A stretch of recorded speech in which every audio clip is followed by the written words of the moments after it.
हम सब की जिंदगी में ऐसा वक्त आता है जब हम मुसीबत में होते हैं, पर मुसीबत की घड़ी में जो हम करते हैं वो ज्यादा अहम होता है। अगली पेशकश लुत्फ उठाइए रोजमर्रा की जिंदगी का, में हम जानेंगे कि हमें बड़ा होने की बहुत जरूरत है।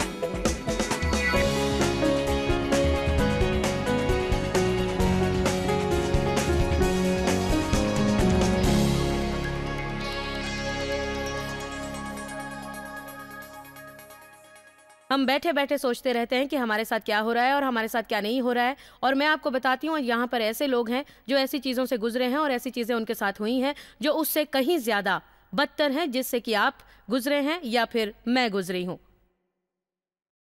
हर कोई मुसीबतों से गुजरता है, हर कोई उससे नहीं गुजरता जिससे मैं गुजरी हूँ, पर हर कोई किसी न किसी मुसीबत से गुजरता है। पत्रस अव्वल 5:9, उसकी मजहमत करो, ईमान में मजबूत रहो, सामना करो शैतान के हमले का, मजबूत मुस्तकाम कवि न डगमगाने वाला इरादा, ये जानकर कि तुम्हारे भाई मसीह की पूरी उम्मत जो पूरी दुनिया में है ऐसे ही दुख उठा रहे हैं। मेरे ख्याल में ये दिलचस्प है, जब आप दुख उठाते हैं तो ये सोचने से आपको बचना है कि आप अकेले हैं। कोई भी उतना दुखी नहीं जितना कि मैं हूं, कोई भी इतनी तकलीफ नहीं उठाता जितनी कि मैं। पासबन क्लावर आज सुबह यहां पर थे और आपको रूहुल खुद्स के बपतिस्मा के बारे में बता रहे थे, और वो और उनकी बीवी शैरन ने आज से बहुत बहुत साल पहले अपना इकलौता बेटा खोया था। डॉन 15 साल की उम्र से दीन-ए ईस्वी की तबलीग कर रहे हैं और उनका लड़का चर्च के प्लेटफॉर्म के नीचे मारा गया जब वो वायरिंग कर रहा था उस मीटिंग के लिए जो वहां होने वाली थी। अब आप मुश्किल की बात करते हैं। डॉन ने कहा उस प्लेटफॉर्म पर हर इतवार को चढ़कर तबलीग करना बड़ा मुश्किल था, ये जानते हुए कि उनका 15 साल का बेटा उसी प्लेटफॉर्म के नीचे मरा था। हाँ, वो कुछ चीजों से गुजरे, उन्हें चंद फैसले करने पड़े। मुझे यकीन है ऐसे वक्त में दिल चाहता है कि खुदा को इल्जाम दें और फिर खुद ही सब कुछ उलझान दें, लेकिन जब आप मुसीबत में होते हैं तो आपको फैसला करना होता है कि उलझे रहें या सुलझ जाएं। आपको फैसला करना है, पीछे हटें आगे बढ़े।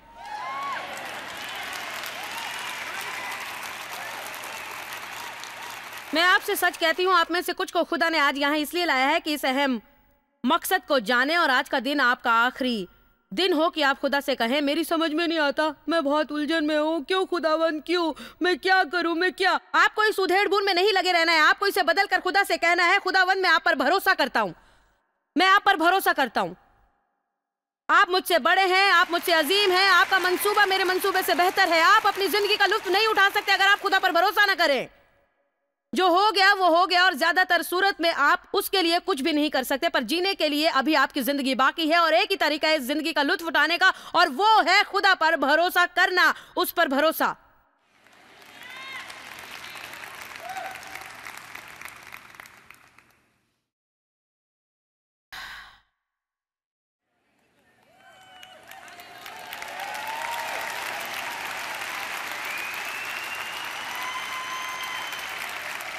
यीशु, आप हमारी मदद करेंगे या फिर हम किसी और को देखें?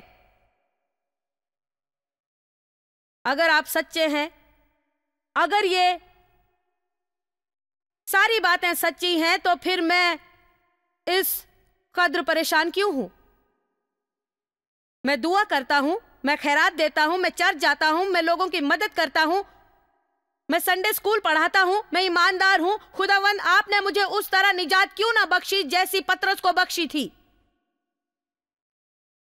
यीशु ने कहा मुबारक हैं वो जो मुझसे खफा नहीं, बिल्कुल नहीं। तोमा ने कहा तो मैं उस वक्त तक यकीन नहीं करूंगा जब तक देख ना लूं। उन्होंने कहा ठीक है, मैं तुझे दिखाऊंगा, पर सही रास्ता नहीं है। उससे आप बेहतर शख्स नहीं बन जाते। मेरे ख्याल में लोग जोश में आ जाते हैं और समझते हैं जो लोग करिश्माई होते हैं उनके पास सबसे ज्यादा ईमान होता है। मुझे पता नहीं उनके पास होता है शायद इसके लिए ज्यादा ईमान चाहिए होता कि कुछ ना पाए फिर भी खुदा पर ईमान रखें।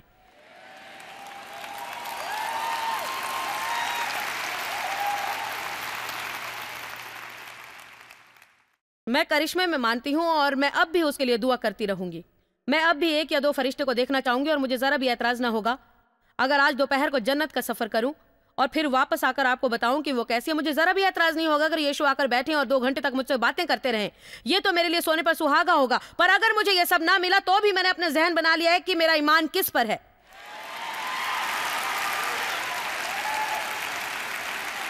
इतना ही नहीं, मैं उन लोगों से जरा भी हसद नहीं करूंगी जिन्हें यह सब मिलेगा। आपको पता है क्यों? कि आप जानते हैं क्योंकि खुदा के पास सबके लिए अलग मंसूबा है। मेरी तरफ देखो, मुझे तुमसे बात करनी है। तुम अपना बहुत सर्फ वक्त कर रही हो बहुत सी चीजों को जानने में, और ये तुम कभी ना जान पाओगी, तो क्यों ना तुम अपना वक्त बर्बाद करना छोड़कर जिंदगी का लुत्फ उठाना शुरू करो और खुदा को खुदा रहने दो। क्यों? आमीन। हालेलुया। मुझे आज शाम पेंटेकोस्टल का दौरा पड़ने वाला है।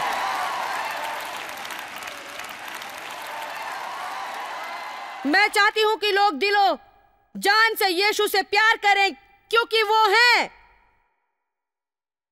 इसलिए नहीं कि वो करते हैं, बल्कि इसलिए कि वो हैं। हालेलुया। आप कहते हैं मैं खुदा पर ईमान रखता हूं बेहतर नौकरी के लिए, और खुदा पर ईमान रखता हूं ज्यादा पैसों के लिए, और मैं खुदा पर ईमान रखता हूं बड़े घर के लिए, और खुदा पर ईमान रखता हूं कार के लिए। मैंने खुशहाली का सुना है और मुझे यकीन है कि खुशहाल बनने का नहीं।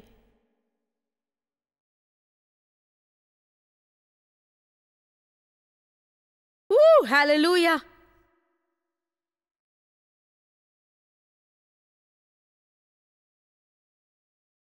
हाँ, हालेलुया।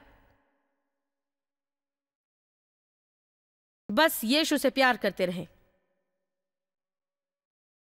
देखें इस तृष्णा 8, आपको 24 घंटे अपनी दुआ की इल्तिजा पर इंतजार नहीं करना है।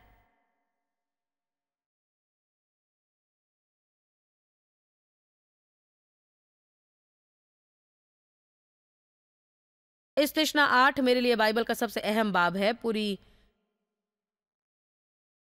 कहानी सुनाने का मेरे पास वक्त नहीं है, लेकिन आप में से बहुतों की तरह मैं भी तमाम चीज़ों के लिए खुदा पर इंतजार करती थी, और वो मेरी जिंदगी में हो नहीं रही थी, और मेरी समझ में नहीं आता कि क्यों। एक दिन खुदा ने मुझसे बात की और कहा, मैं तुम्हें सिखा रहा हूं, आदमी सिर्फ रोटी की बदौलत नहीं जीता, बल्कि हर उस कलाम के जरिए जो खुदा के मुंह से निकलता है। इल्मी तौर पर मैं जानती थी खुदा कह रहा है तुम्हारी असल जिंदगी मुझ में नहीं है कि मैं तुम्हारे लिए सब करूं। इससे तुम खुश रहने वाली नहीं हो। क्या आपको पता है? आपको पता है वो चीजें आपको खुश रखने वाली नहीं है। आपकी छोटी सी मिनिस्ट्री, और आप सोचे हो काश मेरी मिनिस्ट्री उतनी बड़ी होती जितनी जॉयस की, तो मैं खुश रहता। नहीं, आप नहीं रहते, क्योंकि आपके काम बढ़ते, जिम्मेदारियां भी। आप ये नहीं सोचते। मुझे प्रमोशन मिल जाए, मेरा अपना ऑफिस हो, तो मैं खुश रहूंगा। वाह, बहुत खुश। नहीं, आप नहीं रहेंगे, क्योंकि फिर ज्यादा लोग आपको परखेंगे, तनकीद करेंगे और आपके बारे में बहुत कुछ कहेंगे। अगर मैं शादी कर लूं तो मैं खुश रहूंगा। नहीं, आप नहीं रहेंगे।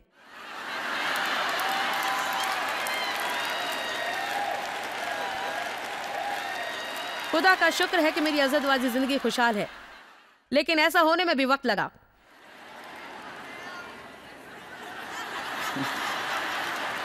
देव और मेरी शादी को अगली जनवरी में 40 साल पूरे हो जाएंगे।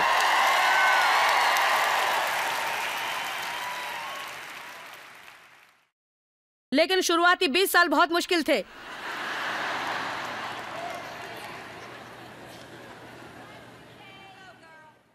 ओह हाँ, काश मेरा शौहर होता, काश मेरी कोई बीवी होती। अगर मेरे बच्चे होते तो मैं बहुत खुश रहता। अगर मेरे बच्चे बड़े होकर चले जाए तो भी मैं खुश रहूंगा।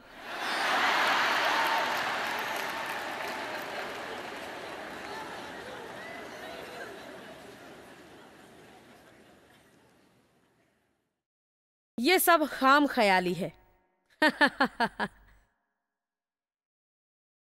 हम उन प्यासे लोगों की तरह हैं जो रेगिस्तान में बरसों से हैं, और शैतान उन्हें सुराब दिखाता है। ओ, ये रहा, वो रहा, देखो। हाँ, उस पर काम करते रहो। आपने उन लड़कों की फिल्म देखी है जो भागते हैं, उसमें कूद जाते हैं जिसे वो पानी का तालाब समझ रहे थे, फिर वहां नीचे फंसे होते हैं। वो नीचे फंस जाते हैं मिट्टी में। मिट्टी मिट्टी।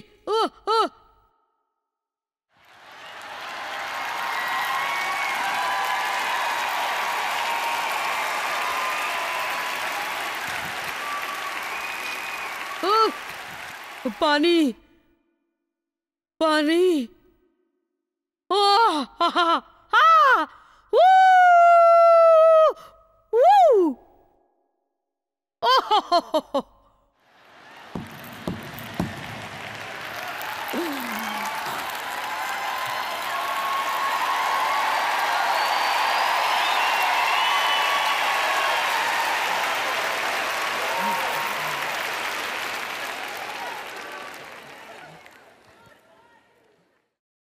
यिर्मयाह 2 में बाइबल कहती है मेरे लोगों ने 2 बुराइयां की हैं। उन्होंने मुझे आबे हयात के चश्मे को तर्क कर दिया और उन्होंने खुद के लिए कुएं खोद दिए जिनमें पानी नहीं है।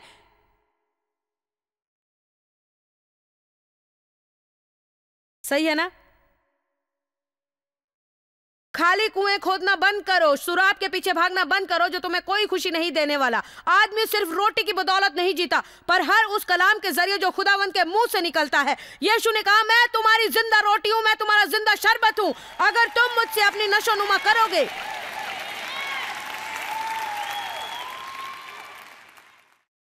Oh hallelujah.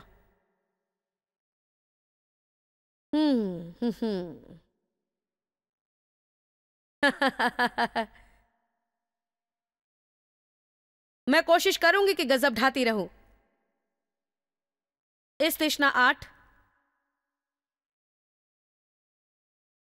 आइए साथ में पढ़ते हैं। आयत 1 से शुरू करते हैं। आप जोर से ना पढ़े, मैं आपके लिए पढ़ूंगी, लेकिन हम यहां स्क्रीन पर उसे दिखाएंगे। सब हुक्मों पर जो आज के दिन मैं तुझको देता हूं, तुम एहतियात करके अमल करना ताकि तुम जीते और बढ़ते रहो, और जिस मुल्क की बाबत खुदावंद ने तुम्हारे बाप दादा से कसम खाई है तुम उसमें जाकर उस पर कब्जा करो। खुदा कहता है ठीक है, देखो ये वो है जो मैं चाहता हूं तुम करो। मैं तुम्हें कुछ मुश्किल करने को नहीं देता कि तुम्हें कोई मुश्किल काम करता हुआ देखूं। अगर तुम बस मेरी अतात करोगे, मेरे पास तुम्हारी जिंदगी के लिए मंसूबा है और मैं तुम्हारे लिए दिल की ख्वाहिश पूरी करना चाहता हूं। और तो इस सारे तरीके को याद रखना जिस पर इन 40 वर्षों में खुदावंद तेरे खुदा ने तुझको इस बयाबां में चलाया, वो अब भी वादे वाली जगह पर नहीं है, वो बयाबां में है। क्या आप जानते हैं कि बाज औकात खुदा बयाबां में आपकी रहनुमाई करता है। यीशु का बपतिस्मा होने के बाद उनकी रहनुमाई रूहुल कुद्स ने बयाबां में की थी। आप में से कुछ को उस पर एतबार नहीं है। बाज औकात खुदा आपको उस सिमत में भेजता है जो उससे मुश्किल होता है जितना उसे होना चाहिए था। आसान रास्ता भी था जहां से वो आपको ले जा सकता था, लेकिन अगर वो आपको आसान रास्ते से ले जाता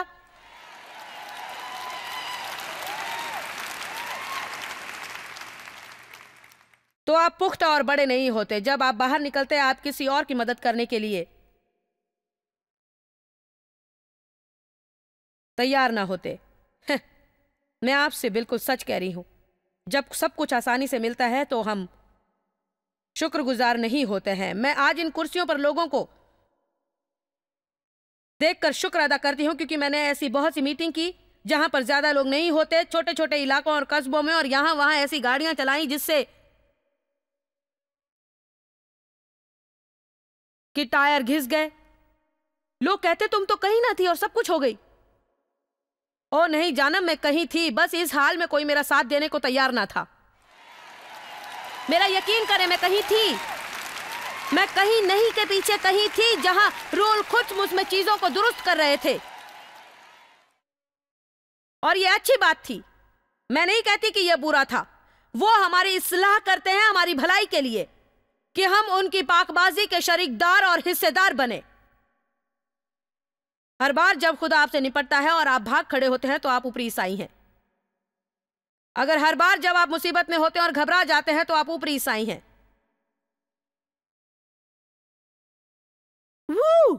देखिए, मैं जो चाहूं कह सकती हूं क्योंकि 20 मिनट में मैं ये शहर छोड़ूंगी।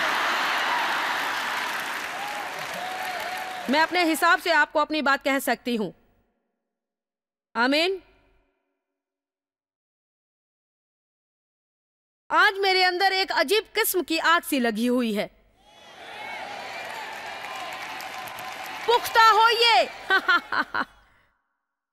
हम हर बार कुड़कुड़ाने से परहेज करना चाहिए जब कोई चीज हमारे हिसाब से ना हो और हम चाहते हो कि वैसा हो जैसा हो।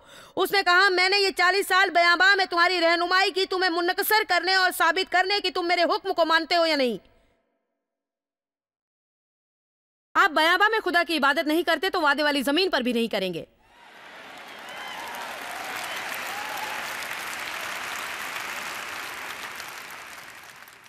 आपको पता है जो आप चाहते हैं वो किस बारे में है। मुझे आपसे कुछ कहने दें, अगर आप खुदा में गहराई तक पैवस्त नहीं है तो जितना ज्यादा आप पाएंगे उतना ही ज्यादा आप खुदा से दूर होंगे। आपने सुना नहीं कि मैंने क्या कहा? अगर आप खुदा में गहराई तक पैवस्त नहीं है, जितनी ज्यादा चीजें आपको मिलेंगी, ज्यादा प्रमोशन, ज्यादा कामयाबी, ज्यादा खुशहाली, ज्यादा शोहरत, ये आपको खुदा से दूर कर देंगी। और नहीं, आपको यीशु का आदी होना चाहिए। आपको ये जानना चाहिए कि आप जानते हैं कि वो आपकी जिंदगी है और उनमें आप जीते हैं, हरकत करते हैं और वो आपका वजूद है।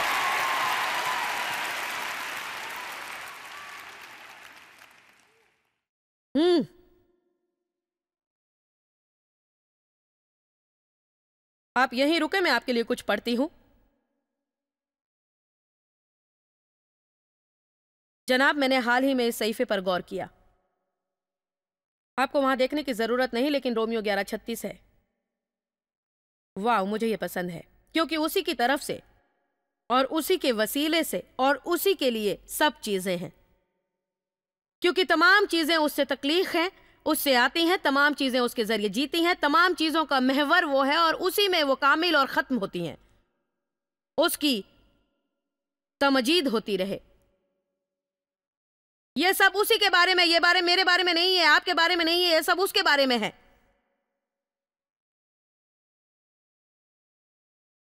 हम जिंदा हैं उसकी खुशनुदी के लिए, और उसने तुझको आजिज किया और तुझको भूखा होने दिया, और वो मन जिसे न तू न तेरे बाप दादा जानते थे तुझको खिलाया, ताकि तुझको सिखाए कि इंसान सिर्फ रोटी से जीता नहीं रहता, बल्कि हर बात से जो खुदावंद के मुंह से निकलती है उससे जीता है। मुझे तो पता नहीं था कि बाइबल में आयतें हैं। जब खुदा ने उस दिन मुझे यह बताई, इन 40 बरसों में ना तो तेरे तन पर तेरे कपड़े पुराने हुए और ना तेरे पांव सूजे। दूसरे लफ्जों में, इन बरसों में वो गुजारा करते रहे पर किसी चीज से लबरेज नहीं हुए। बस जैसे हफ्ता दर हफ्ता गुजारे के लिए चेक मिलता गया हो और आइंदा की कोई फिक्र ना हो। क्या आप मेरे साथ हैं? और खुदा उनसे कहता है, इन सब में मैं शामिल था। मैं तुम्हारी आजमाइश कर रहा था, मैं तुम्हें आजमा रहा था, मैं तुझे आजिज कर रहा था, यह देखने के लिए कि क्या इन चीजों के बगैर भी तुम मेरी खिदमत करोगे। ओ हाँ, मेरे लिए वादे हैं। सब चीजों से ज्यादा मैं तुम्हारी तरक्की चाहता हूं, अच्छी सेहत के साथ रूहानी तौर पर भी आगे बढ़ो। वो क्या कह रहा है? जैसे जैसे तुम्हारी रूह में तुम पुख्ता होते हो और तुम अपने जहन, अपनी मर्जी और जज्बात के सहारे नहीं चलते, तो तुझे परवाह नहीं कि तुम्हारे पास कितनी चीजें हैं। खुदा क्यों नहीं चाहता कि आपके पास वो सब हो? आप उसके बच्चे हैं और वो उससे बहुत प्यार करता है जो उसका है, इसलिए आपको इतना ज्यादा देना नहीं चाहता कि उसकी सबब आप उससे दूर हो जाएं।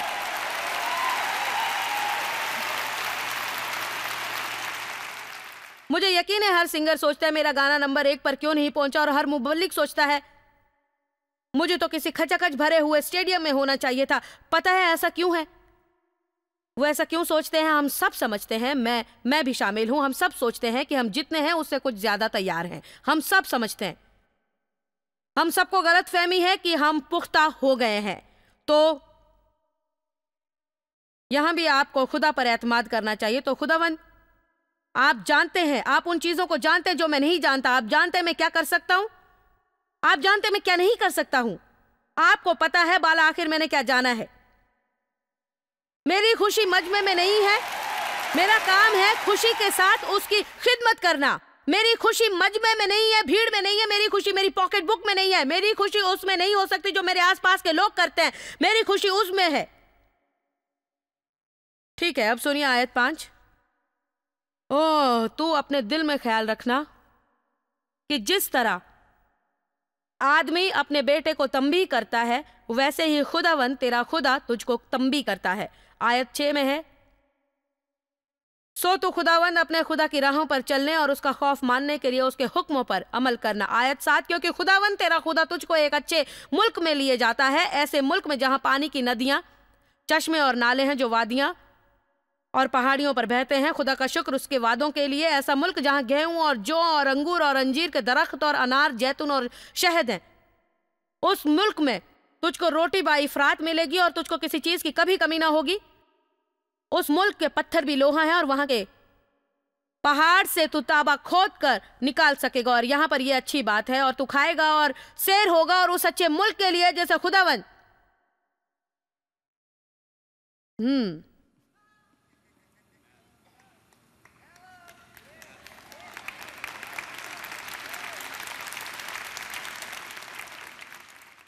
तेरा खुदावन तुझको देता है। अगर आप मुसीबत के वक्त में खुदा को याद नहीं करते तो यह ना सोचें कि आप खुदा को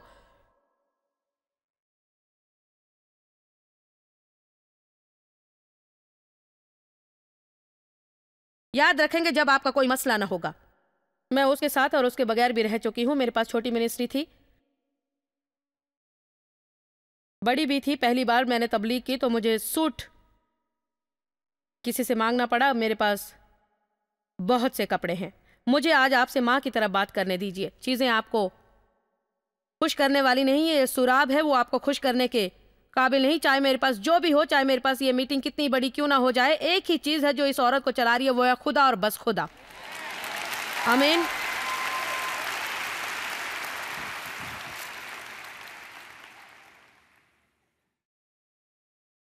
ये ऐसा है जैसे जब कोई औरत हामला होती है तो वो बच्चा चाहती है, वो आखिरकार हामला हो जाती है। अब अचानक उसके पास अपने शौहर के लिए वक्त नहीं होता, तो आपको पता है अब उसमें दोबारा हामला होने की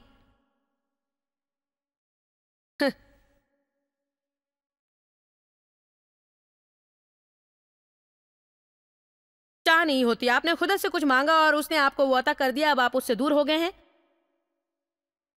आपने खुदा से काम पर प्रमोशन मांगा जिसकी वजह से अब आपको कई कई घंटे काम करना पड़ता है। अब आप चर्च नहीं जा पाते, आप खुदा के साथ वक्त नहीं बिता पाते क्योंकि अब आप बहुत मसरूफ हो गए हैं। आपने खुदा से इल्तिजा की थी कि आपकी मिनिस्ट्री बड़ी हो और वो फरोग पाए, और अब आपकी मिनिस्ट्री बड़ी हो गई है पर आपके पास खुदा के लिए बिल्कुल वक्त नहीं है। आप उसके लिए काम कर रहे हैं।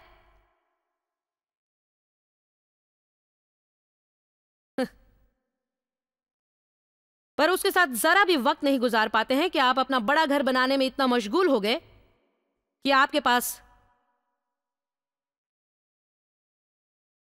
इबादत का वक्त नहीं। फिर ये उम्मीद मत कीजिए कि वो आपको कभी कुछ और देगा।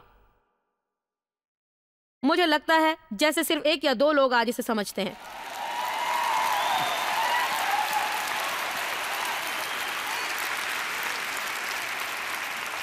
मैंने बयाबा में तुम्हारी रहनुमाई की, मैंने बयाबा में 40 सालों तक तुम्हारी रहनुमाई की कि तुम्हें आजिज करूं, आजमाइश करूं, तुम्हारा इम्तिहान लूं और पता लगाऊं। हम जो सोचते हैं हम करेंगे और हम जो करते हैं वो दो अलग अलग चीजें होती हैं।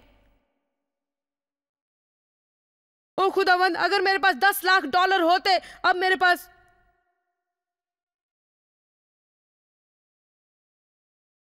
ये ना कहना जॉयस, अगर मेरे पास $10 लाख होते तो मैं तुम्हें देता। मुझे ये सब सुनना भी नहीं है। अगर मुझे $10 लाख जो आपके पास है वो नहीं दे सकते तो आप मुझे 10 लाख भी नहीं देंगे।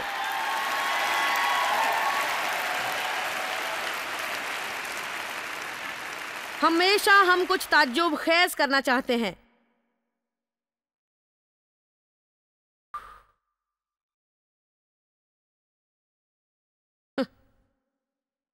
वो बार बार वही कराता है। इसका निचोड़ ये है, ठीक है मैंने तुम्हें मुश्किल घड़ी से गुजारा क्योंकि इस मुश्किल घड़ी में ही तुम्हारा रुझान खुदा के करीब आने का होता है। जब वही आपका सहारा होता है तो आप उसके नजदीक हो जाते हैं। अब वो कहता है मैं ये सब कह रहा हूं, मैं ये सब कर रहा हूं, अपनी दयानतदारी तुझे बता रहा हूं क्योंकि मैं तुझ पर रहमत नाजिल करना चाहता हूं। लेकिन अब जरा ठहरें, जब तुम वो सब दुनियावी नेमतें पालो तो उन्हें पाने के बाद मुझे भूलो नहीं।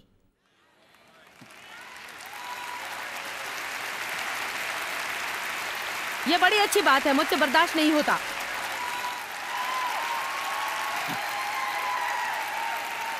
मेरा मतलब यीशु आपके दिल के दरवाजे पर आज दस्तक देकर कह रहे हैं मुझे भूलना नहीं।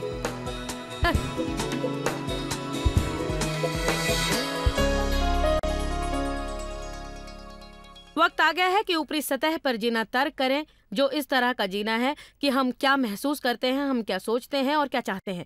आगे बढ़ें और खुदा की गहराई में जाएं। अगर आप ईसाई हैं, अगर आपने मसीह को अपना निजात दहिंदा तस्लीम किया है तो खुदा आपके वजूद के मुख्तलिफ हिस्सों में रहता है। और मेरा ईमान है कि ईमान वहाँ है क्योंकि बाइबल कहती है वो हर आदमी को ईमान देता है, पर बाज़ औकात हमें कुछ और गहराई में जाना पड़ता है ईमान पर चलने के लिए, क्योंकि हमारे हालात हमें किसी और ही चीज़ के लिए मजबूर करते हैं। आज हम तालीमात का पैकेज पेश कर रहे हैं जो मैं समझती हूँ कि आपकी सचमुच इसमें मदद करेगा कि मसाइल से निपटते हुए किस तरह सुकून से रहें। कॉन्फ्लिक्ट फ्री लिविंग, एक किताब जो मैंने लिखी है, और 4 सीरीज की तालीमी सीरीज बाउनवान डीलिंग विद ऑफेंस। बहुत सी चीजें हैं जिनसे हमें रंज पहुंचता है, लोग हमें रंज पहुंचाते हैं, मुसीबतें हमें रंज पहुंचाती हैं, बाज औकात हम खुद को ही तकलीफ पहुंचाते हैं वो चीजें करके जो हमें नहीं करनी चाहिए थी, और फिर हमारे अंदर एक जंग छिड़ जाती है। ऐसे भी लोग हैं जो खुदा से नाराज होते हैं, इसलिए हमें ये यकीन करना चाहिए कि हम सुकून से जी रहे हैं। ईमान पर कायम रहना और उन चीज़ों को हमारे अंदर से निकाल देना जिनकी ज़रूरत नहीं है। मैं चाहती हूँ आप इन वसाइलों को खरीदें, क्योंकि मैं सचमुच समझती हूँ ये वो पहलू हैं जहाँ शैतान हमला करता है और हमें वक्त से पहले खुद को मजबूत कर लेना है। ये तमाम मालूमात हासिल करें। हम आपसे प्यार करते हैं, आप पर खुदा की रहमत हो। हम आपसे जल्दी दोबारा मिलेंगे। जॉय स्माइल मिनिस्ट्री आपकी उम्मीदों से ज्यादा है। आपके लिए आप सबका यहाँ आने के लिए शुक्रिया, और शुक्रिया उन दोस्तों और वालिदैन का जिन्होंने इसे दुनिया भर में फैलाया। हम सब भूखे को खाना खिलाते हैं, गरीब को कपड़ा देते हैं और इस तरह मुल्क की खिदमत करते हैं।